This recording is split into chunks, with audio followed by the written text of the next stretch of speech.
We have the ruling elites and we have the others. Just many people cannot see that because they cannot imagine anything different. The official narrative that we're given is quite provably wrong. Can the world get much crazier? All politicians, folks, they simply don't look at the world through clear enough eyes. Or maybe they do. Maybe they see it and maybe they just do what they can to make sure others don't.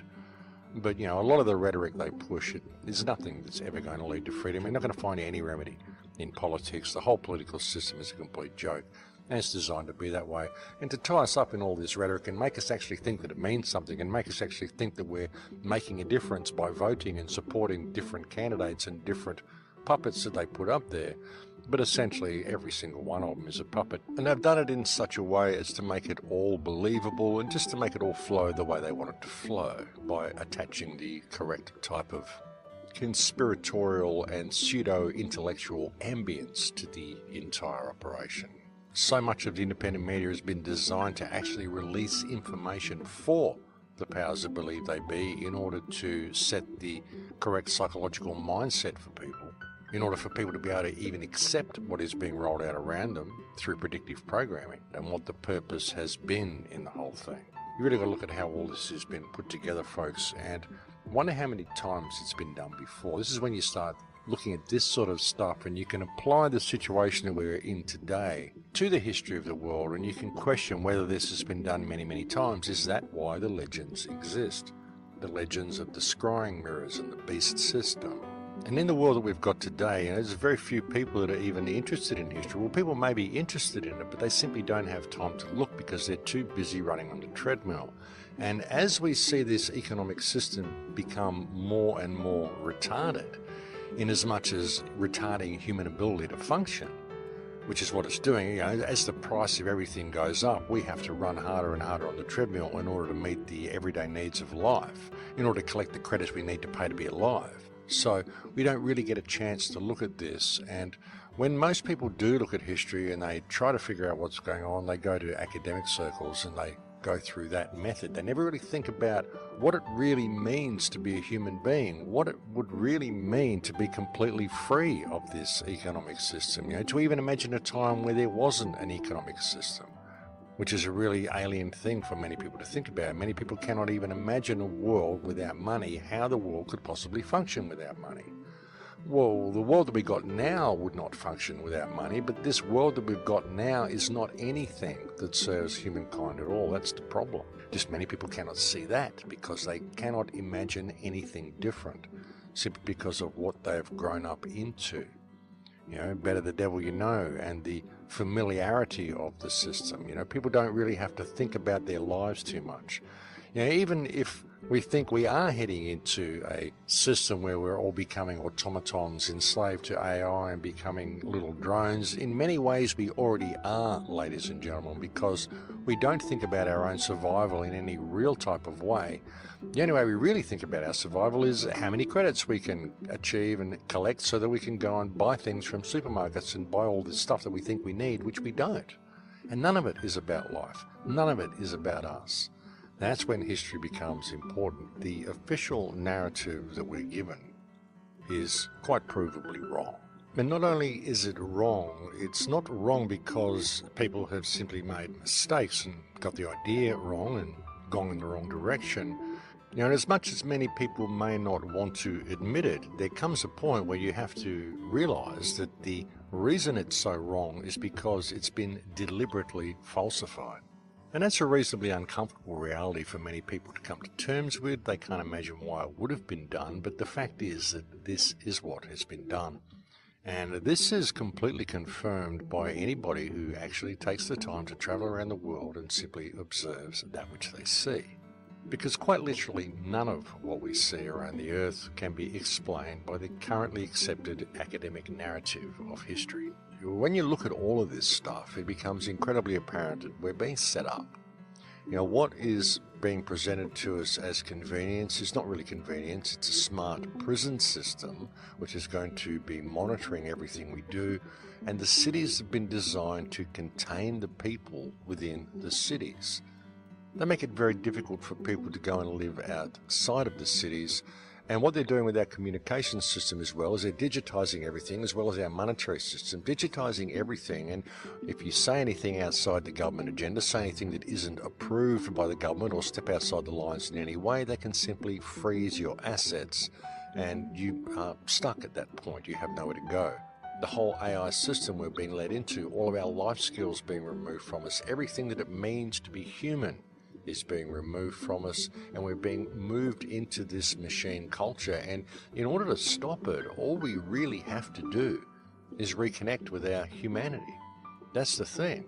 People in the modern world don't even want to look at this stuff. They think, well, if we're that far removed from what we were, then why even look at it? Because we're never going to get back. We might as well just go in the direction that we're going now. And they want to embrace this technology. It just seems to be something that people are really looking forward to. It's a strange thing, but I would suggest that the reason why people are looking forward to it and why people are embracing technology so much is because of that telepathic concept, that concept of connection they can get from it, because it's such a real concept. It's something that we take to like a fish to water, because it's something that we're able to do with our inner technology if we simply had access to this inner technology.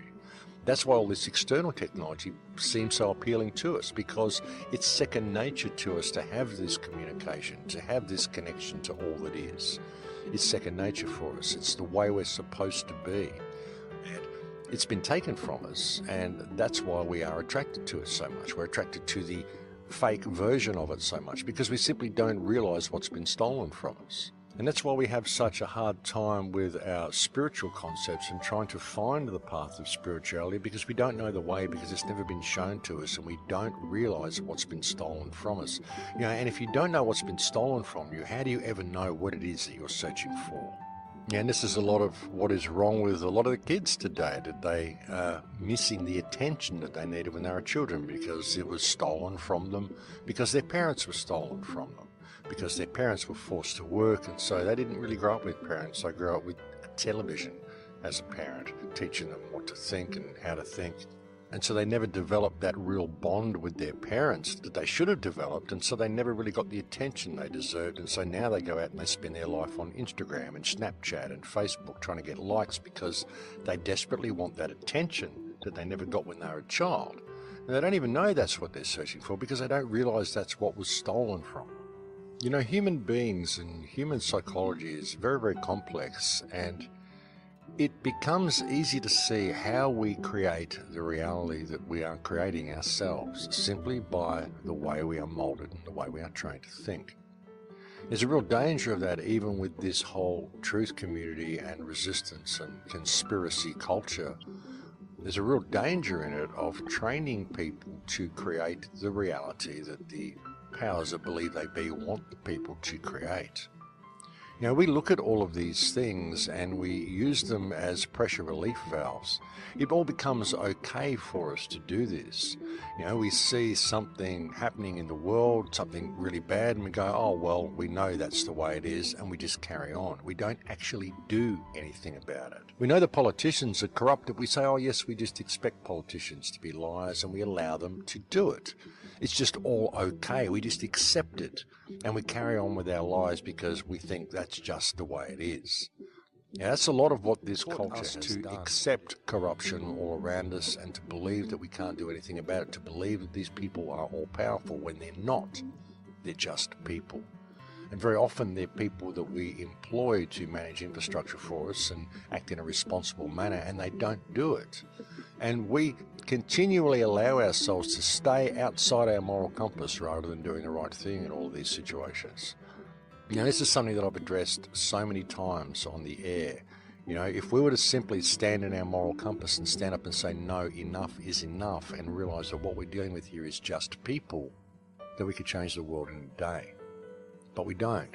We allow it all to continue, and we're just okay with it, and we just accept it, and we go back to work, and then we pretend nothing's going on. It's ridiculous, folks. If we were in our divinity, we would change things in a day. We would see a problem and we would say, well, we need to fix the problem. You don't petition someone and ask them if they will please do something about the problem. We fix the problem. But we don't do that. We just accept it, we move on, we be politically correct, and we don't want to rock the boat or say the wrong thing or make anyone think that we might be someone radical, or all of this programming that's been put into people. We're simply not in our divinity, folks. Everything about this system is designed to squash human divinity. Squash the divine feminine, squash the divine masculine, squash the whole thing, and get people to comply with rules which do not serve us. And all we have to do is step into our moral compass and change the world. Just say no. Ask questions, ladies and gentlemen. When we look at the past and look at all this stuff and look at where we're going, I mean, I don't know how anybody could accept this as being anything positive at all.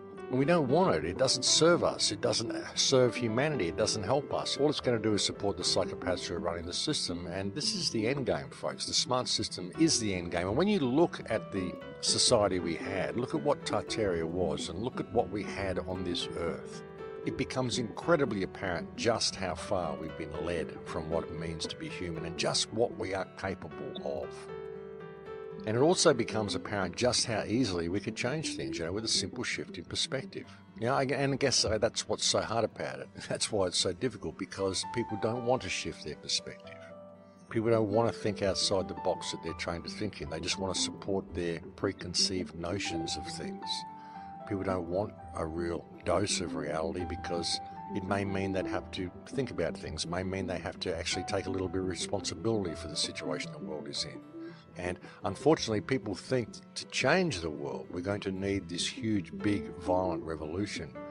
I don't really think that we do. I think we could change it by a simple change of perspective. I think we could change it in a day by simply changing the way we interact with the people around us. But nobody wants to do that. Everyone's looking for political remedy. And I don't know how anybody can look at this system and believe that there is any political remedy that will ever be found. The only remedy to this system is going to be human beings becoming human again, reconnecting with what it means to be human and putting that into practice in their everyday lives. And if we're not prepared to do that, then nothing is going to change, ladies and gentlemen.